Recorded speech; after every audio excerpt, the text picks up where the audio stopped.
Hello. In this episode, I'm going to share with you 3 thoughts from Exodus chapter 40, verses 34 through 38, talking about the glory of God. Exodus chapter 40, verses 34 through 38 says, "Then the cloud covered the tent of meeting, and the glory of the Lord filled the tabernacle. And Moses was not able to enter the tent of meeting because the cloud settled on it, and the glory of the Lord filled the tabernacle. Throughout all their journeys, whenever the cloud was taken up from over the tabernacle, the people of Israel would set out. But if the cloud was not taken up, then they did not set out till the day that it was taken up. For the cloud of the Lord was on the tabernacle by day, and fire was in it by night, in the sight of all the house of Israel throughout all their journeys." In today's reading, we get a description of all of the furnishings and the tabernacle and how they were all built, how they were all put together by those craftsmen that the Lord had empowered specially to make the ark, to make the lampstand, to make the table, to make the bronze altar, to make the tabernacle and all of its appointments, and all of the furnishings and all the coverings that the priest would wear, all the utensils. All of this was completed. And Moses went through and he anointed all of it. He covered all of it so that it might be made holy before the Lord. Once all of this was done, the glory of God descended upon the tabernacle. Here are 3 thoughts on the glory of God from Exodus chapter 40, verses 34 through 38. Thought number 1, the tabernacle was filled. The tabernacle was filled with the glory of God.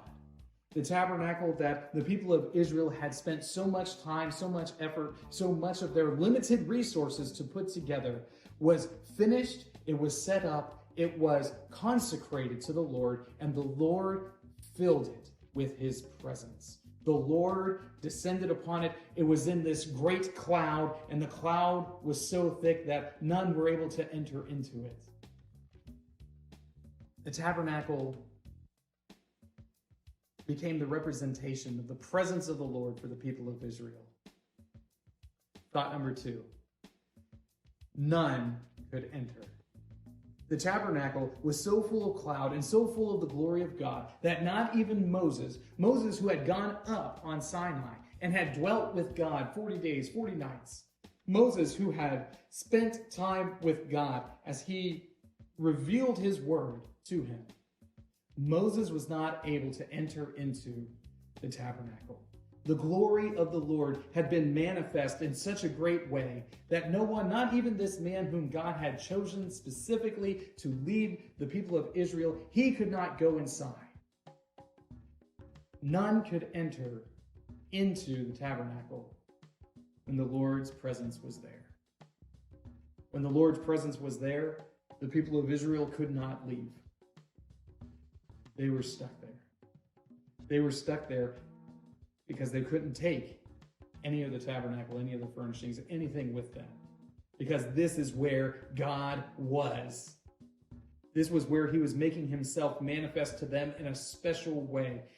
And because his glory was there in the tabernacle, no one, not even Moses, his special servant, the greatest of the prophets, could go inside.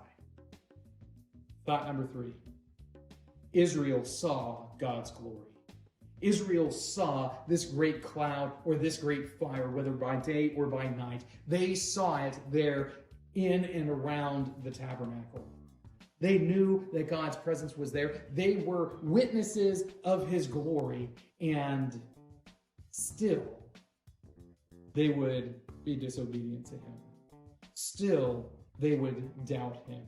Even though they were witnesses to his miraculous, amazing, awe-encompassing presence,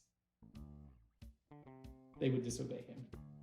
Israel saw God's glory, and yet they still had this great temptation to disobey him.